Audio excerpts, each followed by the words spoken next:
একদিন ফেরাউন তাকায় দেখে আসিয়ার ঠোঁটগুলো নাড়াচাড়া করে। আসিয়া রে, ঠোঁট নাড়া একই মন্ত্র বড়। আসিয়া ডাক দিয়ে কয়, ও ফেরাউন, আমি আমার রবের নামের জিকির জপতেছি। ফেরাউন বলে, রব তো আমি, তুমি আবার কোন রবের জিকির করো? আসিয়া ডাক দিয়ে কয়, ফেরাউন, তোমার যিনি বানাইছেন তিনি হলেন আমার রব। হাকিকত সে তো দুনিয়া বেখবর হ্যায়, দুনিয়া কি নুমাইশ পর নজর হ্যায়।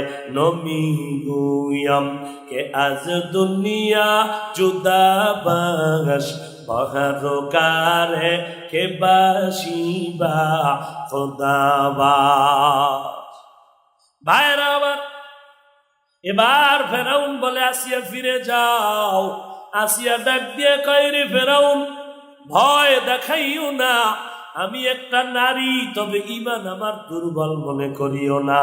আমার কল্লা দিতে আমি রাজি, তবে আমি আমার ঈমান দিতে রাজি না। ফেরাউন ডাক দিয়া বলে, আসিয়া যদি শক্ত হয়ে যাও, তোমারে আগুনে পুড়িয়া তোমারে নরম বানাবো, ফাঁসির মঞ্চে ঝুলাইয়া দিব। আসিয়া বলে, ভয় দেখায় না, ফাঁসিতে দিয়া দাও, কোনো আফসোস নাই। আমরা দুনিয়াতেও শান্তি পাবো, মরণের পরে আরো স্থায়ী শান্তি পাবো। ফেরাউন তারিখ করে ফেললো, লোক ডাকলো, হাজার হাজার মানুষ। ফেরাউনের স্ত্রী আসিয়ার ফাঁসি হবে। খবর পেয়ে মানুষ আসিয়াকে যখন হাতে পায়ে রশি লাগাইয়া ফাঁসির মঞ্চে নেওয়া হয়, ফেরাউন তাকায় দেখে আসিয়া মুস্কি মুস্কি হাসতেছে। এই আসিয়া, বিপদের সময় কেন হাসো? আসিয়া ডাক দিয়ে কয়, ফেরাউন, তোমার চক্ষু তো অন্ধকার, তোমার তো ঈমানের আলো নাই, দেখো না আমি আসিয়া দেখতেছি। দয়াময় আমার আল্লাহ আমার উপরে খুশি হইয়া আমার জন্য জান্নাতের মেহমানখানা সাজাইয়া ফেরেশতা পাঠাইছেন আমাকে স্বাগতম দিয়া নেওয়ার জন্য। আল্লাহর নবী বলেন, কিয়ামতের ময়দান যখন কায়েম হয়ে যাবে, সূর্য মাথার উপরে আসবে, জমিনটা তামা হয়ে যাবে। আল্লাহর নবী বলেন, ওই কঠিন সময় নবীরা পর্যন্ত নাফসি নাফসি বলে কাঁদবেন। সূর্যের গরমে গুনাহগারের মাথার মগজগুলো টাস টাস করে ফেটে যাবে। জাহান্নামের আওয়াজে জমিনটা থরথর করে কাঁপতে থাকবে। আল্লাহর নবী বলেন, এরে দুনিয়ার মানুষ, ওই কঠিন সময়ের মধ্যে জান্নাতের 8টা দরওয়াজা সব খুলিয়া 4জন মহিলাকে বারবার ডাকা হবে, আসো জান্নাতের মেহমানখানায় আসো, সূর্যের গরম মাথায় লাগাইবা না। এই 4জন মহিলার মধ্যে একজন হবে ফেরাউনের স্ত্রী আসিয়া। এরে পর্দার আড়ালের মা, এমন একটা মা ঘরে যদি পাইতা, তোমার ঘর বেহেশতের বাগান হয়ে যাইত। তোমার স্ত্রী স্বামীর জন্য খেদমত করে, স্বামীর মাল হেফাজত করে। স্বামী যখন বাহিরে যায়, ঘরের মধ্যে বসিয়া স্ত্রী নামাজ পড়ে, কোরআন পড়ে, দোয়া করে, আল্লাহ গো, আমার স্বামীরে তুমি চলার পথে হেফাজত করিও, আমার স্বামীর হায়াত বাড়াইয়া দাও। আমার স্বামী কষ্ট করে, টাইম মতো খানাও খেতে পারে না। ও আল্লাহ, তুমি আমার স্বামীর কামাই রুজিতে বরকত বাড়ায়া দাও। সন্তানগুলোরে মা ঘরের মধ্যে আদর্শের বয়ান শুনাইতো, মা পর্দা করত, স্বামীর মাল হেফাজত করত। মা স্বামীর দোয়া নিয়ে যদি যাইতো, কিয়ামতের ময়দানে আমার আল্লাহ স্বামীর মনটা খুশি করার কারণে জান্নাতের মধ্যে পাঠায় দিতে। এখন এমন মা ঘরে আনছো রে বাবা, তুমি যখন এক দরজা দিয়া বাজারে যাও, তোমার ম্যাডাম আর এক দরজা দিয়া আড্ডাখানায় সিনেমা হলে যায়। এই গর্বের সন্তানগুলো আনোয়ার শাহ কাশ্মীরি হওয়ার আশা করা যায় না, খাজা মঈনুদ্দিন চিশতি হওয়ার আশা করা যায় না।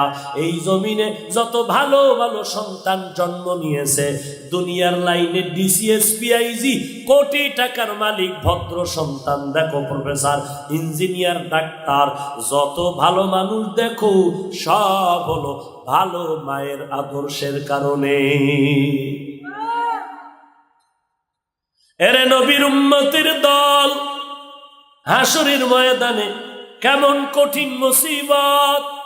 ওই সময় 4 জন মহিলাকে জান্নাতের 8টা দরওয়াজায় ডাকা হবে।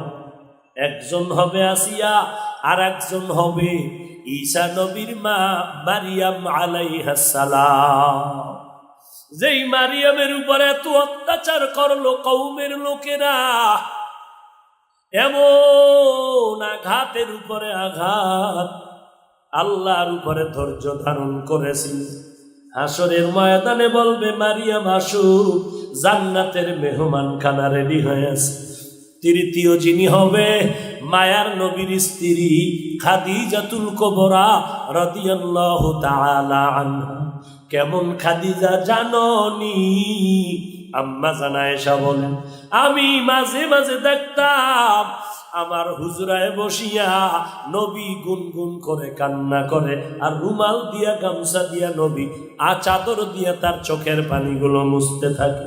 আমি ভয় পেয়ে গেলাম, ও নবী, আমার কোনো কারণে আপনি কষ্ট পেয়েছেন নাকি? বলে, না না, তো কাঁদেন কেন?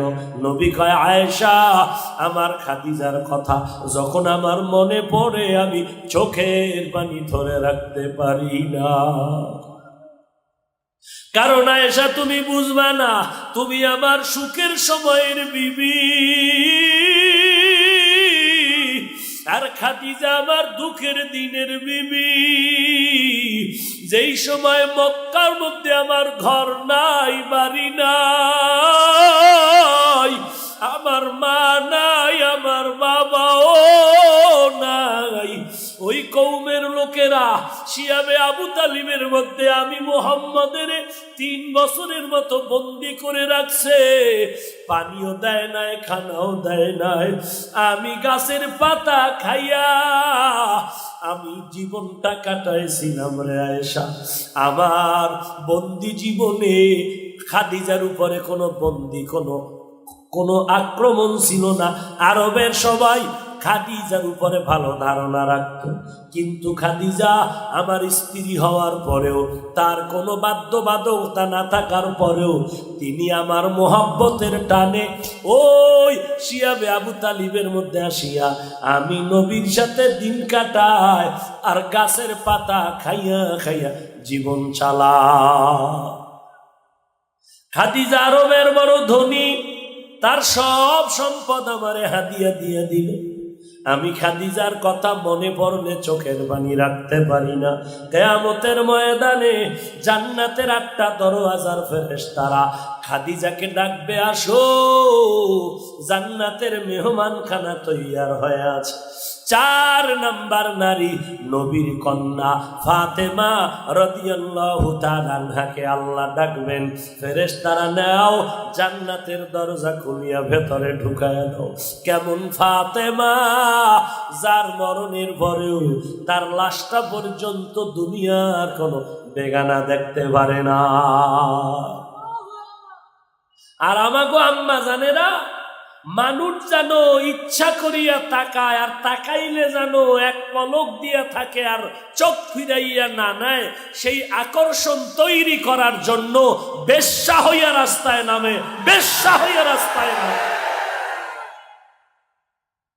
শহরে বাজারে দেখো নারীদের ঢল, পর্দাবিহীন তারা করে ঝলমল, অন্যকে তার দিকে আশেক বানায়, অন্যকে তার দিকে আশেক বানায়। দেশটায় আজি ধ্বংস নারীর বেপরদায়, সবার মুখে একই আওয়াজ, হায় হায় হায়। এরে নবীর উম্মতের দল, ও পর্দার আড়ালের মা, ও মায়ের স্বামীরা, তোমরা কেন স্ত্রী কন্ট্রোল করতে পারো না? পারবা বা কিভাবে? যখন তুমি বউ ঘরে নিয়ে আসছো, ওই বউয়ের বাবার বাড়ির পচা পায়খানা খেয়েছো। ও বেহায়া, বেলাজা, নির্লজ্জ, শ্বশুর বাড়ির পচা পায়খানা খাইয়া বউয়ের গোলামি করবি না তো কি করবি? বউ মোবাইল চালায়, সিকিউরিটি কোড আলাদা, স্বামীর স্বাধীনতা নাই। ওটা মোবাইল ধরলেও ইস্তেগফার। বউয়ের মোবাইল আলাদা, স্বামীর মোবাইল আলাদা। বউ গাড়ি নিয়া মনের মতো মার্কেটে যাবে, স্বামী বাধা দেওয়ার উপায় নাই। কই আমগো বউরা তো কোনোদিন যায় না। আমগো মা চাচিকে তো এখনো দেখি দিনের বেলা তো কোথাও যায় না, রাতে যায় তাও হাত মুজা, পা মুজা, বোরখা লাগা। এরে পর্দার আড়ালের মা, আপনাদের জীবন ধন্য, কারণ আপনাদের মতো শান্তির জীবন আল্লাহ কাউরে দেয় নাই। পুরুষেরা জিহাদে যাইয়া শহীদ হবে, আর ঘরের আম্মা যান বাচ্চা গর্ভে নিলা। যদি বাচ্চা প্রসবকালে কোনো মা মরিয়া যায়, আল্লাহর নবী বলেন ওই নারী শাহাদাতের মর্যাদা পাবে। এরে আম্মা যান, মসজিদে গিয়ে আমরা পুরুষেরা শীত নাই, গরম নাই, বৃষ্টি নাই, রৌদ্র নাই, জুমার নামাজে যাওয়া লাগে। নামাজের আজান শুনলে মসজিদে যাওয়া লাগে। আম্মা জানেরা ঘরের মধ্যে থাকিয়া অন্ধর জায়গায় নামাজ পড়বা। পুরুষেরা মসজিদে গিয়া কষ্ট করিয়া যেই সওয়াব পাবে, আম্মা জান ঘরের মধ্যে সেই সওয়াব পাবে। যারা মা বোনের রাস্তায় নামাইয়া মসজিদে ঢুকাইতে চায়, এরা ফিতনাবাজ, এরা বাতিল, এরা ভণ্ড।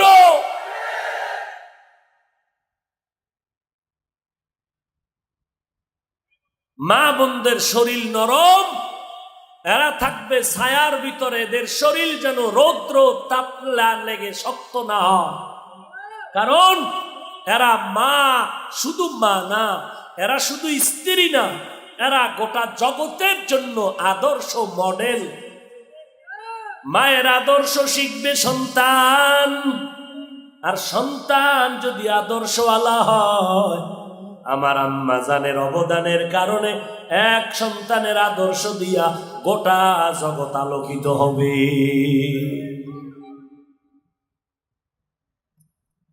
মার উপরে কত দায়িত্ব। মা শুধু খানা পাকাবে তাই না, মা গোটা জগতের অন্ধকার দূর করার জন্য ফিকির করবে। আমার সন্তানগুলোকে আদর্শওয়ালা বানাতে হবে। এক সন্তান গোটা দুনিয়ার অন্ধকার দূর করে ফেলবে। ওই মায়ের আদর্শ যদি সন্তান পায়, ভদ্র হয়, সে ডিসি হইয়াও মানুষের ক্ষতি করবে না, এসপি হইয়া মানুষের ক্ষতি করবে না। এজন্য মায়ের ভূমিকা বাবার থেকে অনেক বেশি। বাবা থাকে বাহিরে রোজগারে ব্যস্ত, মা থাকবে ঘরে সন্তানের লালন পালনের আদর্শ শিখাবে। আমরা দুনিয়াতে শিক্ষা যা করেছি, মায়ের থেকে অনেক শিক্ষা অর্জন করেছি, যেগুলো এখন আর কিতাবে পাওয়া যায়। মা যে আদর্শ শিখাইছে, এগুলো আর কারো থেকে যায় শিখা সম্ভব।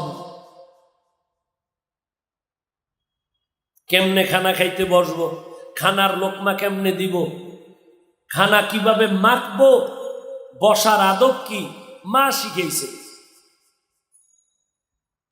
বাথরুমে কিভাবে যাব, কোন পাও দিয়ে ঢুকবো, সব শিখাইছে। আল্লাহ সবাইকে হেদায়েত দান করে। বিনা হিসাবে যদি জান্নাত পেতে চাও, আল্লাহ তো দিতে চান, কারণ আল্লাহ বড় দয়াময়। আল্লাহ চান না তার বানানো একটা মানুষও জাহান্নামে যাবে। আল্লাহ কখনোই চান না। আল্লাহ চায় তার মানুষগুলো যেন জান্নাতে যায়। এই জন্যই হাদিস শরীফের মধ্যে নবী বলেন, দুনিয়াতে যত মানুষ এসেছে, যত মানুষ গত হয়ে গেল, কিয়ামত পর্যন্ত যত মানুষ আসবে, সবার নামে জান্নাতে একটা ঘর বরাদ্দ করা আছে, সবার নাম। কিন্তু কোরআন অনুযায়ী স্পষ্ট পেয়ে গেলাম, মুমিন ছাড়া কেউ জান্নাত পাবে না। তো নবীর হাদিস যে বললেন সব মানুষের নামে জান্নাতে ঘর, নমরুদ, হামান, ফেরাউন, কারুন, বেঈমানেরা জান্নাত পাবে না, জান্নাত পাবে শুধু মুমিন। এটা আল্লাহর স্পষ্ট সিদ্ধান্ত ঘোষণা। এরে নবীর উম্মতের দল, তবে বেঈমানের নামে যে জান্নাত বানানো আছে, ওই জান্নাতের উপায় কি হবে? আল্লাহ বলে, নবী জানায় দেন, জমিনটা আমি সৃষ্টি করার পর এই জমিনের মধ্যখানে একটা ঘর বানিয়েছিল। ওই ঘরের নাম হলো বাইতুল্লাহ। বসবাসের জন্য ঘর বানাই নাই, ইবাদতের জন্য আমি ঘরটা বানিয়েছি। ইন্না আউয়ালা বাইতিন উযিআ লিন-নাস লাল্লাযী বিবাক্কাতা মুবারাকান ওয়া হুদাল লিল আলামিন। আল্লাহ যে ঘর বানাইলেন পৃথিবী বানাবার পরে, বলেন এই ঘর আমাদের বসবাসের জন্য নাকি ইবাদতের জন্য? আরো জোরে বলেন, ইবাদতের জন্য ঘর, বসবাসের জন্য কেন না? বলে দুনিয়াতে আল্লাহ শ্রেষ্ঠ মানুষ পাঠাবেন, শ্রেষ্ঠ দামি মানুষ, এদেরকে আল্লাহ বসবাসের জন্য পাঠাবেন না, এদেরকেও আল্লাহ ইবাদতের জন্য পাঠাবেন। কারণ দুনিয়া বসবাসের জায়গা না, মুমিনের জন্য, ইবাদতকারীদের জন্য বসবাসের আরামের ঘর হলো জান্নাত। বেহেশত আযা কে আযারে নবাশত, কাসে রাবা কাসে কারে নবাশো। আল্লাহ বলেন, দুনিয়াতে আমি যে ঘর বানাইলাম ইবাদতের জন্য, আর দুনিয়াতে যেই শ্রেষ্ঠ জাতি পাঠাবো, এরাও পাঠাবে ইবাদতের জন্য। মা খালাকতুল জিন্না ওয়াল ইনসা ইল্লা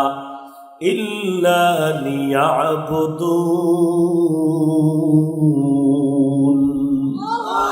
মা খালাকতুল জিন্না ওয়াল ইনসি বাখা, জুজ ইবাদত নিস্তে মাকসুদ আজ্জাহা। আল্লাহ বলেন, এই মানুষ পাঠাবার কারণ হলো ইবাদত। আবার ইবাদতের মধ্যে আমি আল্লাহ কিছু ভাগ করে দিলাম মূল ডিউটি, আবার কিছু আছে ওভার ডিউটি। রমজান, এই মুমিন, ইবাদতের মধ্যে ভাগ করে দিলাম, কিছু ইবাদত মূল ডিউটি, আবার কিছু রাখলাম ওভার ডিউটি। দৈনিক 5 বেলার নামাজ পড়া মুমিন মুমিনার জন্য এটা মূল ডিউটি, অন্যান্য নামাজ পড়া হলো ওভার ডিউটি। রমজান, প্রত্যেক রমজানে মুমিন নরনারীর জন্য রোজা রাখা মূল ডিউটি, অন্য সময় রোজা রাখবা বান্দা, এটা ওভার ডিউটি। ও ধনীওয়ালারা, টাকার মালিক, বছরে একবার যাকাত দাও মূল ডিউটি, অন্য সময় গরিব, এতিম, অসহায়, মাদ্রাসা, মসজিদ, ওয়াজ মাহফিল, রাস্তাঘাট ভালোর জন্য, মানুষের কল্যাণে টাকা দিবা, এটা ওভার ডিউটি। জীবনে একবার ধনী, বাইতুল্লাহ গিয়া জিয়ারত করো, হজ করো মূল ডিউটি, অন্যান্য সময় উমরা করো, হজ পালন করো, ওভার ডিউটি। ও নবী জানায়া দেন, মূল ডিউটি যারা করবে এদেরকে মূল লেখা জান্নাত তো দিয়া দিব, সন্দেহ নাই। তবে যারা ওভার ডিউটি করবে এদেরকে জানায়া দেন, আমি আল্লাহ বেঈমানের বানানো জান্নাতগুলো ওভার ডিউটি করনেওয়ালা মুমিনের বোনাস দিয়া দিব। আতিনা ফি দারে দুনিয়া না হাসান, আতিনা ফি দারে উকবা না হাসান ইয়া গিয়াসাল মুস্তাগীসি নাহদিনা লাফতিখারা বিল উলুমে ওয়াল গিনা। জান্নাত কারা পাবে? বেঈমানের জান্নাত কারা পাইব? মূল ডিউটি করনেওয়ালা না ওভার? এখন তো ওভার ডিউটি করতে কেউ আমরা চাই না। জ্ঞানীরা সময় নষ্ট করে না, ও 8 ঘন্টা ডিউটির পরেও আবার ওভার ডিউটি করে। সময়টারে যত কাজে লাগায় ও জীবনের মধ্যে বড় জিরো থেকে হিরো হয়ে যায়। এরে নবীর উম্মতের দল, এই অনেকে মনে করি জান্নাত কোন রকম একটা পাইলেই হয়ে যাবে। আল্লাহর নবী বলেন, যেই বান্দা ছোট জান্নাত পাবে 10 দুনিয়ার সমান, ওই জান্নাত পাই আফসোস করবে আর বলবে, আল্লাহ সাহাবায়ে কেরামের ভিআইপি জান্নাত যদি পাইতাম কলিজা আরো ঠান্ডা হয়ে যাইত।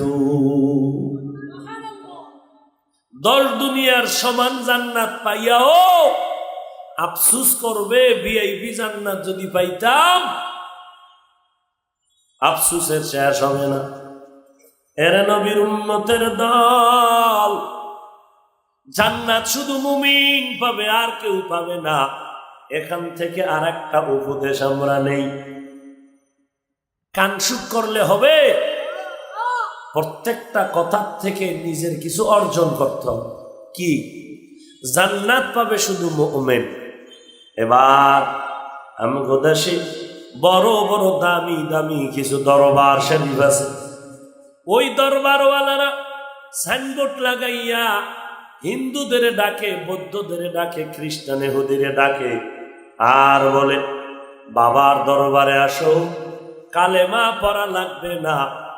দরবারে আসলেই তুমি কালেমা না পড়িয়াও তোমার ধর্মে থাকিয়াও তুমি জান্নাত পাবে।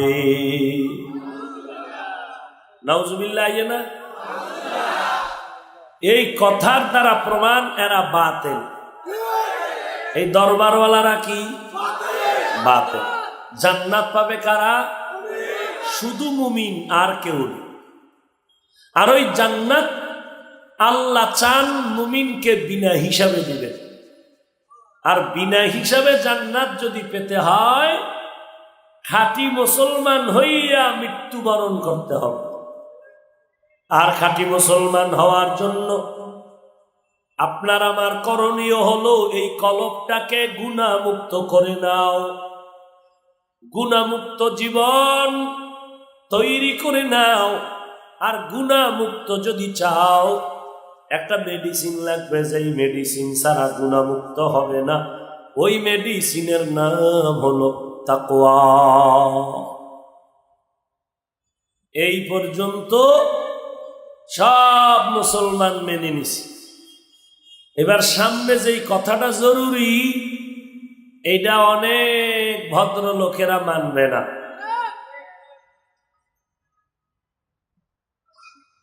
সেটা কি? যে খাঁটি মুসলমান হইয়া মরা লাগবে। কয় ঠিক আছে, মুসলমান হইয়া মরতে হলে, খাঁটি মুসলমান হইতে হলে গুনাহমুক্ত জীবন লাগবে। বলে ওয়েলকাম, ঠিক আছে। গুনাহমুক্ত হতে হলে তাকওয়া লাগবে, আল্লাহর ভয়। বলে ঠিক আছে। এবার এই তাকওয়া যদি তুমি অর্জন করতে চাও, আল্লাহওয়ালা আউলিয়া কেরাম, বুজুর্গ, পীর মাশায়েখ, এদের সোহবত ছাড়া, এদের নেক নজর ছাড়া তাকওয়া অর্জন করা যাবে না। সোহবতে সলেহ তোরা সলেহ কুনাত, সোহবতে তলে তোরা তলে কুনাত। এক জামানা সোহবতে বা আউলিয়া বেহতার সব সালাত বেরিয়া। কি মোনাজাত দিয়ে দেব? হ্যাঁ,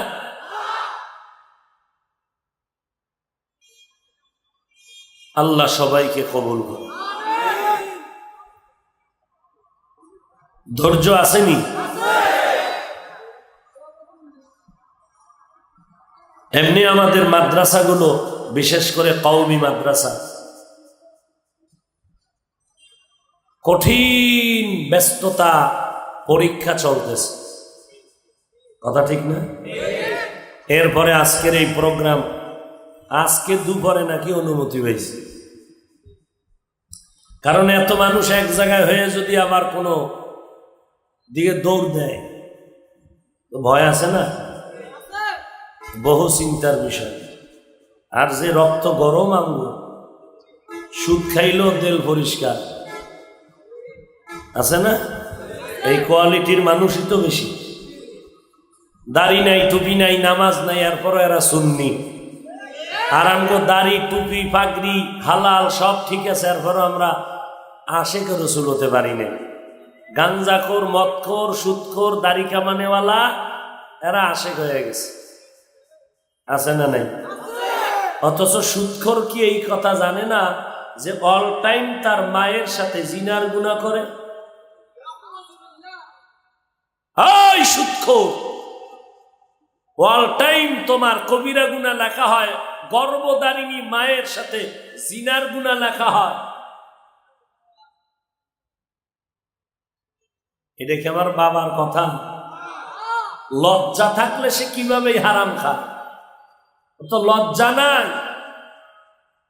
এই যার দাড়ি কামাইতেছে, আবার গালের সাথে ছোট করে রাখে, দোনো দলের গুনাহ সমান।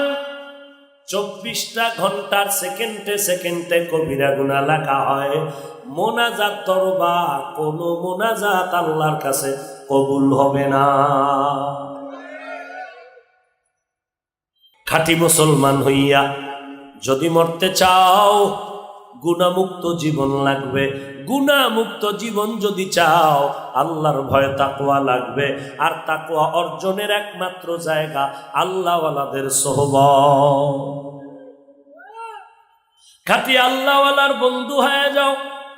পিছনে আমরা শয়তানের ধোকায় গুনাহ করেছি, আল্লাহ বলেন তওবার দরজা খুলে রাখলাম, তওবা করো। মুহূর্তের ভেতরে এক ফোঁটা চোখের পানি যদি ছেড়ে দাও, জীবনের সব গুনাহ আল্লাহ মাফ করে দিবে। ওরে যুবক, মা বাবার দোয়া নিয়ে চলো, আলেম ওলামাদের দোয়া নিয়ে চলো, আর কারো বরদোয়া নিও না। আদর্শবান হইয়া চলো। ইঞ্জিনিয়ার হও, আদর্শবান ইঞ্জিনিয়ার হও। ডাক্তার যদি হতে চাও, আদর্শ ডাক্তার হইও। মরিয়া গেল এলাকার মাটি পর্যন্ত তোমার জন্য দোয়া করবে। স্কুলে বড়, কলেজে বড়, তোমার আমার মতো দেখো আদর্শবান যুবক নামাজি অভাব নাই। তুমি কেন পারবা না রে বাবা?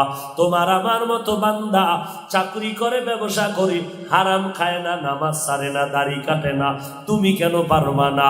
তোমার আমার মতো যুবক কৃষি কাজ করে, ড্রাইভারি করে, নামাজ ছাড়ে না, কোটি টাকার মালিক, 1 টাকাও হারাম খায় না। জীবনে যত অন্যায় করেছো আল্লাহর কাছে তওবা করে নাও। আল্লাহ, শয়তানের ধোকায় অন্যায় করেছে, আমার মা বাবাও জানে না, কেউ জানে না, তুমি জানো। আজকে তওবার দরজায় ফিরে আসলাম, মেহেরবানি করে মাফ করে দাও। গুনাহ করব না, নামাজ ছাড়বো না, দাড়ি কাটবো না, নবীরে কষ্ট দিব না, মা বাবার বিরোধিতা করব না, আলেম ওলামাদের পরামর্শ নিয়া নবীর সুন্নাত অনুযায়ী চলবো। তওবা করার যদি নিয়ত হয়, রিজিকের মালিক আল্লাহ, হায়াতের মালিক আল্লাহ, ইজ্জতের মালিক আল্লাহ। আমারে চাকরি খাওয়াবে না, আমার চাকরি থাকার জাগ, না খাইয়াও যদি থাকি হারাম খাবো না, নবীর তরিকার বাহিরে চলবো না, নামাজ ছাড়বো না, মা বাবার সাথে বেয়াদবি করবো না, ওলামায়ে আহলে হকের বিরুদ্ধে যাব না, দেশের বিরুদ্ধে, জাতির বিরুদ্ধে ষড়যন্ত্র করবো না। তওবার যদি খাঁটি নিয়ত হয়, মুনাফিকি যদি না থাকে, খাঁটি তওবার নিয়তে দুটো হাত আল্লাহকে দেখায় দাও। আল্লাহ গো, আমাদের হাতগুলো কবুল করে নেন, তওবা কবুল করে নেন, তওবার উপরে মজবুত হইয়া চলার মতো তৌফিক দান করেন।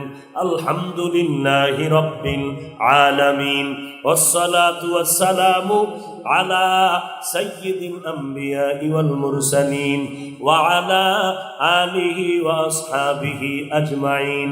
ইয়া আরহামার রাহিমিন, ইয়া আরহামার রাহিমিন, ইয়া আরহামার রাহিমিন, রব্বিরহামহুমা কামা রব্বায়ানি সগীরা।